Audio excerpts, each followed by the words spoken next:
강박장애, Obsessive Compulsive Disorder, 신경증의 일종이다. 자신의 의지와 상관없이 특정한 사고나 행동을 지속적으로 반복하는 상태를 말한다. 반복적이고 원하지 않는 강박적 행동과 강박적 사고를 특징으로 한다. 강박성 성격 장애와는 다르다. 강박장애는 자기 외부에서 떠오르는 강박적인 사고 때문에 환자 본인이 불편감과 이상행동을 보이는 것이고, 강박성 성격장애는 그 사람의 성격이 매우 빡빡해서 환자의 주변인들에게 피해를 끼친다. 강박장애는 의외로 흔한 병이다. 보통 50명 중 1명이 앓고 있으며 이는 우리나라 사람 중 100만 명, 세계 인구 중 1억 4천만 명에 해당하는 수치이다. 물론 강박장애 증상에 경중의 편차가 있으므로 강박장애 환자 모두가 심각한 상태라고 할 수는 없다. 예를 들어 스포츠 선수들의 루틴도 일종의 강박증에 해당된다. 일부 선수들은 이게 중증의 강박증으로 발전해 경기뿐만이 아니라 실제 생활로까지 번지는 경우도 적지 않다. 예컨대 데이비드 베컴이나 서장훈 등이 있다. 또한 아스퍼거 증후군을 가지고 있을 경우 매우 높은 확률로 동반된다. 동반되는 정도가 아니라 오히려 강박이 없는 경우가 매우 드물다. 이는 아스퍼거 증후군 자체가 ADHD를 유발하는 것과도 동일하다. 강박장애가 있다면 뇌경색 발병 확률이 높아진다는 연구 결과가 나왔다. 9살에서 10살 때 지나친 온라인 비디오와 같은 유튜브 시청이나 비디오 게임이 강박장애 위험을 높일 수 있다는 연구 결과가 나오기도 했다. 강박장애를 앓고 있는 사람은 타인이 보기에 비정상적이라는 생각이 들 만큼 같은 행동을 반복하는 경우가 많다. 특히 반복 과정에서 조금이라도 실수가 있었다면 스트레스를 느끼고 다시 반복한다. 이처럼 강박장애 환자들은 자신이 만들어낸 복잡하고 체계적인 원칙에 얽매여서 살아가게 된다. 예를 들자면 가스 밸브가 잠겼는지 4번이나 확인하고 그걸 한 번으로 묶어서 4번을 확인, 총 16번을 확인하게 되는 것이다. 그래도 자신이 한 것에 대해 의심스러우면 처음부터 다시 하는 것이다. 점점 심해지면 가스 밸브가 잠겼는지 4번 확인하고 그것을 하나로 묶어 4번 확인한 뒤에 그것을 또 하나로 묶어 4번 확인한다. 총 64번이나 확인하는 것이다. 심지어 상당히 복잡하고 체계적이고 다른 것으로는 무슨 리듬으로 확인해야 하는 것까지도 정해둔다. 문제는 여기서의 강박이 일반적인 사회적 시각에서 바르게 하려는 강박이라면 그나마 장인 정신처럼 보이게 할 수라도 있는데, 여기서의 기준이 일반적인 기준이 아니라 오로지 본인의 임의로 정한 기준이라는 점에 있다. 일반적으로는 우도쇠 단추를 바르게 잠그거나 신발의 두 짝은 같은 것이 정상이지만 본인이 하나씩 밀려서 잠그는 것을 정상이라고 인식하고 강박적으로 단추를 밀려서 잠근다거나 신발을 일부러 짝짝이로 신는다거나 하는 것을 원칙으로 삼는다. 이를 강박적으로 지키려 한다면 주변에 주는 답답함이 커질 수도 있다. 이러한 강박장애는 다른 망상장애와 섞여서 표출되기도 하는데, 예컨대 방금 전까지도 어머니와 통화했음에도 불구하고 어머니가 위험해졌을 것이다라는 강박사고 때문에 계속해서 안전을 확인하기 위해 전화를 하는 사례도 있으며, 만약 상대방이 전화를 받지 않을 경우 극도의 불안감을 느끼게 된다. 그러나 역설적이게도 본인도 스스로가 지나치게 불안한 상태에 놓여 있다는 것과 자신의 행동 및 생각이 불합리하다는 것을 인지하고 있다. 편집증과 상당히 유사한 모습도 있다. 자신이 한 행동에 대해서 끊임없이 의심하는 것이다. 일반인은 충분히 행동했다면 해소되었다고 여기나 강박 증세가 있다면 분명 무언가가 부족했을 것이라고 끊임없이 비이성적으로 확신하며 행동을 반복하고 다시 강박사고가 더 심해지는 악순환을 일으킨다. 강박 증세도 큰 스트레스를 주지만 강박 행동을 하지 않고 참는다면 매우 심각한 불안이 뒤따르게 된다. 심한 불안감으로 인해 업무, 대인관계에서 문제가 생기기도 하고 강박 행동에 지나치게 시간을 허비하기도 한다. 이 강박 행동은 일종의 예식 행동으로 발전하기도 하는데, 쉽게 이해할 수 있는 것이 야구선수 박한희의 킁킁부터 시작하는 일련의 동작일 것이다. 이 경우는 기능 저하를 일으키지 않으므로 장애라고 볼 수는 없다.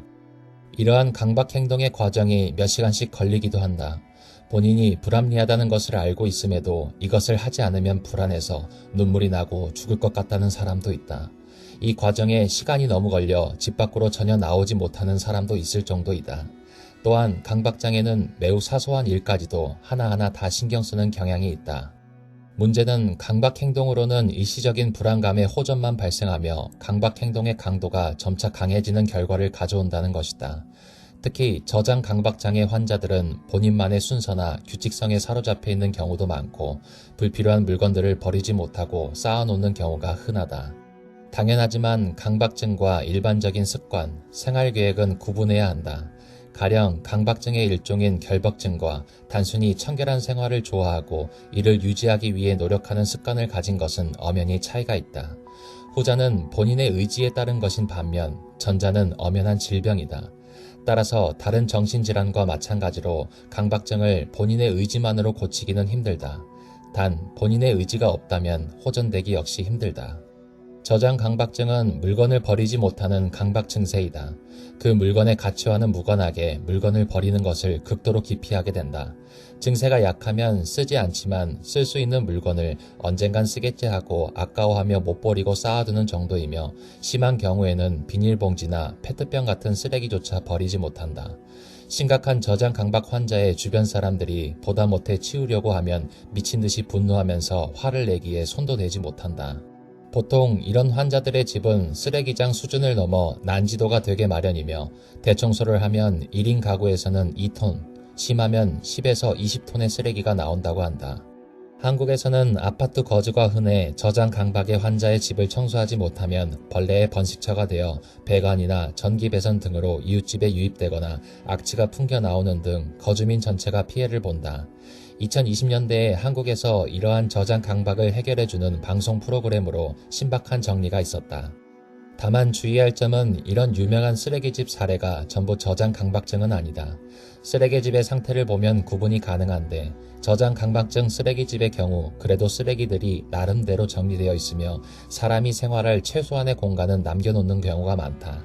심지어 폐품을 집에 쌓아둘 뿐 청소도 꾸준히 하는 경우도 있다. 쓰레기의 종류도 일반 쓰레기보다 밖에서 주워온 재활용 쓰레기, 대형 쓰레기가 절대 다수를 차지한다.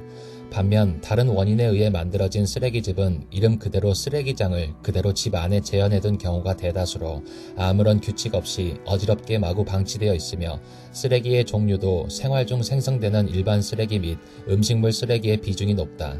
시사 프로그램에 쓰레기집 아줌마, 할머니, 일가족 등이 나오면 절반 이상은 이 병 환자들이다. 이 외에도 중증 히키코모리가 저장 강박증의 대명사로 알려져 있다. 한편 젊은이들의 저장 강박증은 노인들의 일반적인 저장 강박과 결이 다른데 ADHD와 관련이 있다는 연구도 있다. 혹은 우울증, PTS 등 각종 정신적 외상에 의한 부차적 결과로 나타나는 것으로도 추정된다.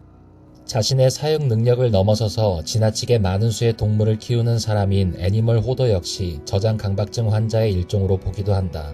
인터넷의 발전 이후로는 데이터 호도도 생겨났다. 쉽게 말해 스마트폰이나 PC에서 더 이상 열람하지 않고 사용하지 않는 파일들을 지우지 않고 계속 붙들고 있는 것이다. 일반적으로는 보지 않을 영화나 TV쇼, 동영상 파일, 사진 파일 등을 저장하는 수준으로 그치지만 심한 경우에는 인터넷에 올라온 잡다한 페이지들을 보이는 대로 크롤링해 저장해 두거나 쓰지 않을 프로그램, ISO 등을 수십 테라바이트 단위로 저장하기도 한다. 실제 저장 강박과 별 차이가 없고 개인에게도 인생의 일부 시간을 상당 부분 소요하면서 정신건강상 중독행위의 일종이라 그닥 건강하다고 보긴 어렵다. 다만 자신에게나 타인에게 신체적 위해를 가하지는 않는다. 인터넷의 역사 이전, 가령 90년대 이전 방송국에서도 지워버린 방송 데이터를 VHS 비디오로 저장한 개인들의 기록물을 통해 이를 복원하는 작업으로 과거의 방송사 기록이나 고전 영화 같은 영상물을 복원하기도 한다. 해외 유명인 중 앤디 워홀이 저장 강박증이 있었다고 한다. 현대의학에서는 뇌의 질환으로 정의한다. 세로토닌을 포함한 신경 전달 물질의 이상과 일부 뇌 부위의 과활성화 및 활성 저하로 인해 발생하는 질환인 것이다. 하지만 이런 류의 질환 대부분이 그렇듯 뚜렷한 단일 병인은 없다. 몇몇 유전자, 유전이 연관이 있다고만 알려져 있을 뿐이다. 생물학적인 관점에선 세로토닌 계열 신경 전달 물질의 전도의 문제로 생각할 수 있다. 이 때문에 약물치료에서는 SSRI를 통해 세로토닌의 재흡수를 막는 것, 뇌의 억제성 신경물질 전달과 흥분성 신경 전달 물질의 불균형일 수 있다는 연구 결과가 나왔다. 신경해부학적인 관점에서 보면 뇌의 아나 전두피질, 대상회, 미상액간 회로의 문제로 볼 수 있다. 간단하게 설명하면 문제가 제시되었을 때 안화 전두피질에서 문제를 인식하면 대상회에서 해결책을 제시하고 그 후 미상액에서 문제가 해결된 것을 확인한다.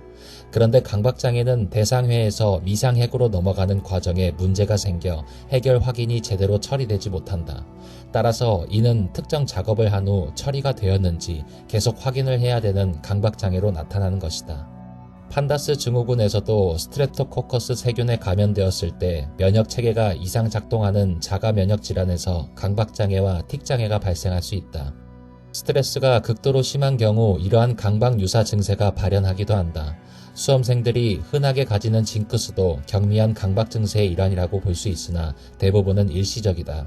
실제로 어떤 연구에서는 강박장애 환자들에게 죽음의 공포를 불러일으키자 환자의 강박 증세가 심해졌다고 한다. 이는 죽음의 공포로 인한 것일 수도 있지만 죽음의 공포로 인한 스트레스가 원인일 수도 있다. 불안 증세, 강박 사고, 강박 행동으로 이어지는 사례도 흔하다. 이런 생각은 지능 수준이나 실제 믿음과는 상관이 없다. 다만 교육 수준이 높은 경우 그러한 불안의 근거를 좀 더 적극적인 형태로 해명하기도 하는데 역으로 그러한 해명 역시 하나의 강박이 되는 경우가 있다. 흔한 강박적 사고로는 다른 사람을 해치는 등의 지속적인 폭력적 사고, 반복적인 성행위 관련 사고, 종교적 믿음에 반하는 사고 등이 있다. 미국 정신의학회의 정신장애 진단 및 통계 편람 제5판에 따른 진단 기준으로는 A. 강박사고 또는 강박적 행동 혹은 둘 다 존재하며 강박사고는 1 또는 2로 정의된다. 1. 반복적이고 지속적인 사고, 충동 또는 심상이 장애 시간의 일부에서는 침투적이고 원하지 않는 방식으로 경험되며 대부분 현저한 불안이나 괴로움을 유발한다. 2. 이러한 생각, 충동, 심상을 경험하는 사람은 이를 무시하거나 억압하려고 시도하며 또는 강박 행동을 함으로써 다른 생각이나 행동을 통해 중화시키려고 노력한다. 강박 행동은 1과 2로 정의된다. 1. 예를 들어 손 씻기나 정리정돈하기, 확인하기와 같은 반복적 행동과 기도하기, 숫자 세기, 속으로 단어 반복하기 등과 같은 심리 내적인 행위를 개인이 경험하는 강박사고에 대한 반응으로 수행하게 되거나 엄격한 규칙에 따라 수행하는 것. 2. 행동이나 심리 내적인 행위들은 불안감이나 괴로움을 예방하거나 감소시키고 또는 두려운 사건이나 상황의 발생을 방지하려는 목적으로 수행된다. 그러나 이러한 이 행동이나 정신적 행위들은 그 행위의 대상과 현실적인 방식으로 연결되지 않거나 명백하게 과도한 것으로 보고 있다. 주의점으로는 어린 아동의 경우 이런 행동이나 심리 내적인 행위들에 대해 인식하지 못할 수도 있다. B. 강박사고나 강박행동은 하루에 1시간 이상 시간을 소모하게 만들어 사회적, 직업적 또는 다른 중요한 기능 영역에서 임상적으로 현저한 고통이나 손상을 초래한다. C. 강박 증상은 약물 남용, 투약 등과 같은 물질의 생리적 효과나 다른 의학적 상태로 인한 것이 아니다. D. 장애가 다른 정신질환으로는 더 잘 설명되지 않는다.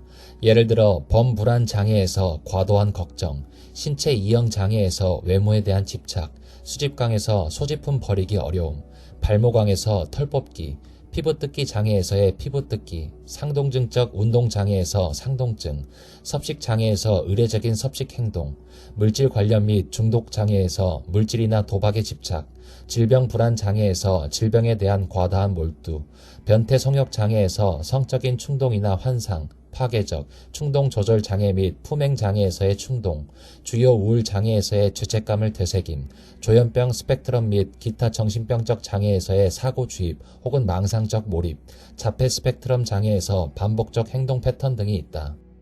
강박장애의 효과적 치료는 약물 치료와 상담과 대면을 통한 인지행동 치료이다. 강박장애의 약물 치료는 많은 임상 연구에서 효과가 입증이 되었다.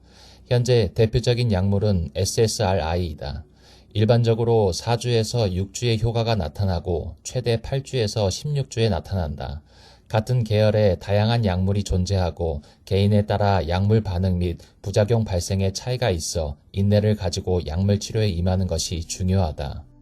많은 강박장애 환자가 치료에 저항을 보여 치료를 포기하거나 불충분한 치료를 받는 경우가 흔하다. 그러므로 의사의 판단 없이 함부로 약을 끊거나 약의 용량을 줄여서 먹는 행동은 하면 안 된다. 연구 결과를 보면 약물의 호전을 보이는 경우가 2분의 1, 4분의 3 정도가 된다. 그러나 증세가 호전되어 약물 투여를 종료한 후 시간이 지나 또다시 증상이 발현되는 경우도 적지 않다. 따라서 다시 약물 치료를 시작하는 경우가 생길 수도 있다. 약물 치료로 증상이 호전되어도 이후 70%는 재발한다. 따라서 치료가 꽤 어려운 정신질환에 속한다. 흔한 케이스는 아니지만 아예 저용량으로 혈압약 챙겨 먹듯이 십수년에 이르는 초장기간 동안 약물을 복용하는 사람들도 있다. 대개는 약물 치료부터 반응이 오며 약물 치료와 함께 인지행동 치료를 병행하는 것이 가장 효과적인 치료 방법이라고 알려져 있다. 강박장애는 단순히 약물로만 치료하는 게 아니라 나 자신의 생각과 마음가짐을 바꾸는 것이 무엇보다 중요하기 때문이다. 노출, 반응 방지 치료가 가장 많이 쓰이는 인지행동 치료이다. 예를 들면 손 씻기 강박장애가 있는 사람에게 휴지, 손잡이 등을 만지게 하는 것과 같이 노출시킨 후 손을 못 씻게 하는 반응 방지를 하는 것이다. 긴 시간 인내를 갖고 치료를 요하는 만큼 경제적인 부담이 만만치 않은 질환이다. 병원마다 다르지만 보통 한 번 병원에 다녀오면 보험 적용 시 대략 12,000원이고 일주일에서 2주마다 한 번씩 갈 경우 경제적으로 여유가 없는 집안에서는 상당한 부담이 될 수도 있다. 강박증의 경우 심리치료사를 통해 인지 및 노출 치료를 병행해야 효과를 볼 수 있고 이를 병행할 시 비용은 더욱 부담이 된다. 보통 한 해에 7만원 선을 웃돌고 돌팔이 치료사를 만날 경우 제대로 된 인지치료 방법을 제시조차 못하고 어설픈 위로와 공감만 받고 오는 경우가 많다. 본인과 방향성이 잘 맞는 치료사를 만나기까지 많은 발품을 파는 것도 쉽지 않은데 거주지가 지방일 경우 여건이 더욱 열악한 실정이다. 대부분의 강박장애 환자 치료의 핵심은 환자의 사고 전환이다. 강박장애 환자는 대체로 병과 관련되어 미신이나 비합리적 추론, 과대 해석, 과민한 반응 등을 가지고 있으며 이러한 생각이 현실로 이루어질 것 같은 느낌 때문에 그것을 믿음으로써 병을 지속시키고 악화시킨다. 강박 사고 시 불안함을 느끼는 것은 환자 스스로 만들어낸 가짜 불안일 뿐 실제 아무런 피해를 입히질 못한다. 원래 존재하지 않는 스스로 만들어낸 가짜 고통일 뿐이므로 강박장애 환자는 이러한 것들이 비이성적인 것이고 병을 악화시키는 것임을 깨닫고 무시하는 것이 올바른 선택임을 알아야 한다. 치료가 안 되고 일상생활이 힘들 정도의 심한 강박장애의 경우 대상의 절개수를 고려할 수 있다. 효과는 확실하나 부작용 또한 심하기 때문에 다른 치료가 안 통할 때만 시행한다. 치료 시 유산소 운동을 병행하는 것을 권고한다. 유산소 운동은 정신 관련 병 치료에 대체로 큰 도움이 되는데 강박장애에도 마찬가지이다. 빠르게 걷기, 오래 달리기 등 유산소 운동을 가능한 매일 하는 것이 좋다. 또한 오래 앉아있는 것을 피하고 몸을 자주 움직이는 것이 좋다. 교감신경을 활성화시키는 카페인, 호르몬 교란을 일으킨다고 알려진 인스턴트 및 가공식품 등은 멀리하는 것이 좋다. 강박장애가 있다고 해서 바깥 세상과 단절하는 것은 현실감을 떨어뜨리고 강박사고에 노출되는 시간이 늘어나게 되므로 매우 위험한 선택이다. 경우에 따라서 일상생활을 하는 것에 처음에는 어려움을 느낄 수 있으나 그럼에도 일상생활을 하는 것은 두말할 것 없이 좋은 선택이다.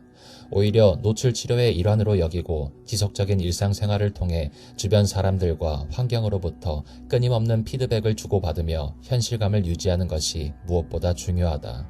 강박증이 아닌 사람들도 강박증 환자와 마찬가지로 때로는 비합리적인 불안한 생각과 감정을 반복하는 강박적 생각을 한다. 바꿔 말하면 강박증 환자만 유독 이런 끔찍하거나 비현실적인 생각을 하는 것이 아니라는 것이며 이러한 생각 자체는 애초에 누구나 할 수 있다. 단, 강박증이 아닌 사람들은 이러한 불안한 사고와 감정이 상대적으로 짧게 끝나기 때문에 불안 강도가 낮고 쉽게 다른 생각으로 전환이 되거나 우스개로 치부하거나 설마라는 태도로 이내 넘기고 잊어버릴 수 있다. 하지만 강박증 환자는 뇌의 오작동으로 인해 강박적 상태가 잦고 훨씬 더 오래 지속되기 때문에 불안한 감정이 길게 지속되어 점차 불안 강도가 커져 이것이 강박장애가 되는 것이다. 예를 들어 경고등이 고장나서 오래 지속되거나 울리지 말아야 할 곳에서 울리는 것과 비슷하다. 강박장애는 근거 없는 불안함일 뿐이므로 태연히 무시하는 습관. 또 이런 생각을 하는구나. 라고 덤덤하게 받아들이고 그 생각이 그저 흘러가도록 자연스럽게 두면서 일상생활을 유지하는 것이 좋은 치료 방법이다. 다만 이것은 생각을 억지로 멈추려고 하는 것과 확연히 다르다. 강박사고가 들 때 다른 생각을 해야 한다. 이런 생각 자체를 하지 마. 떠올리지 말자라는 식으로 주의를 다른 곳으로 돌리려 하며 생각을 억제하려고 노력하는 것은 오히려 강박사고를 더욱 자주 떠올리고 악화되게 만든다. 평정심을 유지하고 생각을 자연스럽게 받아들이면서 이내 흘러갈 수 있도록 두는 자세를 갖는 것이 좋다. 강박장애는 재발률이 높은 편이다. 치료되어 강박사고가 완전히 사라졌다가도 다시 강박사고가 강해질 때가 있다. 재발되더라도 불안해하거나 당황할 필요가 없다. 이는 여러 차례 반복되는 자연스러운 과정이다. 때로는 갑자기 재발된 강박사고가 더 길고 심할 때도 있다. 강박사고는 약해졌다, 강해졌다, 때로는 없어졌다를 반복한다. 이는 여러 차례 반복되는 자연스러운 과정이다. 재발하지 않는 경우도 있으나 타고난 선천적인 문제로 인해 강박장애를 겪는 경우가 많으므로 재발할 가능성이 높다. 자신의 뇌에 일부분 장애가 있음을 인지하고 강박장애가 재발되었을 때 두려워하거나 당황해하기보다 이를 자연스러운 과정으로 받아들이고 강박장애에 효과적이었던 익숙한 방법으로 다시 대처하면 된다. 강박사고를 완전히 없애려는 마음을 버리고 자신의 뇌의 일부분 장애가 있음을 받아들이고 불안 증세가 와도 태연히 아무렇지 않게 생활하는 정도면 완치에 가깝게 되었다고 볼 수 있을 것이다. 환자의 적극적이고 빠른 치료 의사가 중요하다. 강박장애를 방치할수록 증상이 심해지고 가지수가 늘어나는 경우가 많다. 어떤 병이든 조기에 치료하는 것이 병으로 인한 피해를 최소화시키는 길이며 강박장애 역시 마찬가지므로 강박장애로 어려움을 겪고 있다면 주저없이 병원을 찾는 것이 좋다. 정신질환 치료는 신체질환 치료와 다른 부분이 있어 환자는 치료에 끈기 있는 각오를 다져야 한다. 예를 들어 정신질환은 감염병처럼 약을 먹거나 주사를 맞는다 해서 빠르게 치유가 되는 그런 과정으로 진행되지 않는다. 긴 시간 인내를 갖고 적극적인 치료를 받는 것이 중요하며 장기간 점진적으로 나아지는 것을 목표로 해야 한다. 장기간 치료가 진행되면서 별다른 이유 없이 상태가 좋아지고 갑자기 나빠짐을 반복할 수 있으므로 낙담하지 말고 끈기 있게 치료해 나가는 게 중요하다. 강박장애에 대한 인지치료 방식은 의사와 상담을 통해 처방이 정해진다. 그러나 환자마다 상태와 상황이 다르고 의사마다 환자에게 맞는 인지치료를 설계하는 방식이 다를 수 있다. 강박장애 치료는 장기간 행해지는 치료이므로 자신에게 잘 맞는 인지치료를 설계하는 의사 찾기를 권장한다. 인지치료는 환자의 상태와 상황에 따라 맞춤 설계가 가능하고 의사의 경험에 의해 설계 방식에 차이가 있을 수 있기 때문에 어떤 인지치료 방식이 정답이라고 말하기 어렵다. 개인적으로 아는 자신에게 잘 맞는 방법이 있다면 그것을 사용해도 괜찮다. 정신질환이 의례 그렇듯 주변인들은 절대 환자 잘못으로 여겨 비난하거나 행동을 고치거나 나으라고 닥달하거나 의지로 다 된다거나 노력하면 다 된다는 식으로 충고나 조언만 건네는 식의 행동은 도움이 되지 않는다. 그런 건 흔한 부모의 잔소리에 가깝고 강박장애를 겪는 환자에겐 강박 대상이 사라진 것이 아니며 강박적인 행동의 변화를 가져다주는 실질적인 도움도 아니다. 따라서 환자에게 말로만 쉽게 변화를 요구해서는 안 된다. 세상 어떤 병이든 환자가 걸리고 싶어 걸린 것이 아니고 자연적으로 고칠 수 있다면 진작 나았을 것이다. 의지를 갖고 노력한다면 100% 다 낫는다거나 증상의 표출을 마음대로 제어할 수 있다면 그건 애초에 병이 아니다. 환자가 통제할 수 없으니까 병인 것이다. 또한 경제적 부담이 된다고 치료를 포기하는 것도 바람직하지 않다. 장기적으로는 강박 행동으로 인해 치료를 포기하는 쪽이 오히려 돈이 더 든다. 우리 사회가 가진 정신질환자에 대한 인식 변화가 필요하다. 가족을 포함한 주변인들에게는 환자에 대한 이해와 관용적 대응, 환자가 나아질 수 있는 생활 패턴의 변화도 필요하다.